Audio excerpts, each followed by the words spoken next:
Hello people, everybody, welcome back. Welcome. Well, okay, so if you didn't see part one of the video, if you're a math person, don't worry about it. If you're not a math person, that's just some kind of fun like stuff up front. You don't really need to see the first part of the video to understand what's going on next. Like, I'm going to try to make each part as accessible as possible on its own. I'm just going to try to keep going with what I was talking about. This was one class presentation, so I'm going to try to keep it. We're working towards commutative Kronecker products. That's the goal. So, but right now, where we're at is we are going to talk about what tensor products are. Kronecker products. So here. So far we've talked about matrix products. And then the roadmap is we're going to talk about tensor products. And then we're going to talk about Kronecker products. Okay, and then we want a specific type called a commutative Kronecker product, which it means that A. So if we call that the Kronecker product symbol, call this the Kronecker product symbol, and A, B is going to equal B, A. Okay, like that. So let's start with, so we got matrix products, tensor products, Kronecker products, and then we've got commutative. Let's start with what is a tensor product. That seems easy, right?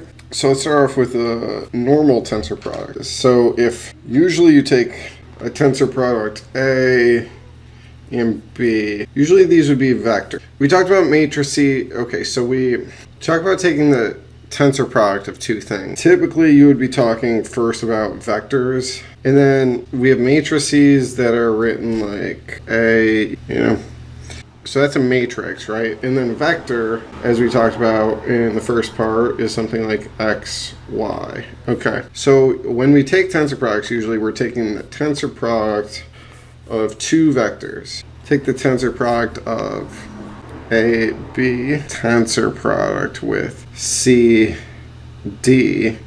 So we do the multiplication differently here, where the first, so the way to think about this is the first of the two vectors is like the shell, A, B. And then the second of the two vectors is kind of like the meat of it. So you see what I'm saying about the meat in the shell? Like the first number is like the outside number, and then the second is like the inside number. So you know what I mean?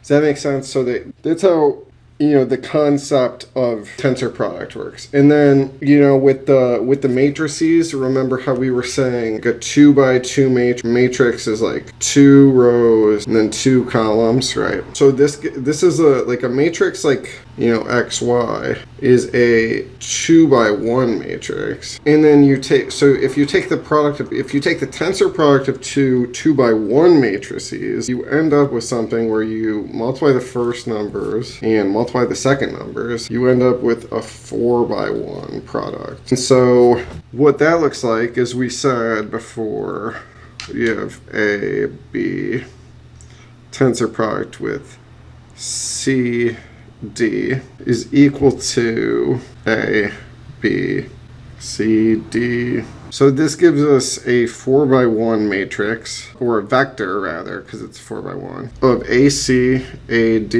BC, BD. If that makes sense, you kind of multiply these, see if we can color code it. So you kind of multiply these term by term, if you can see that. Gives us that. Okay. So now you can see it becomes a 4 by 1 situation because we've got 1, 2, 3, 4, 1. Okay. So that concludes, I think that concludes our lesson on tensor products.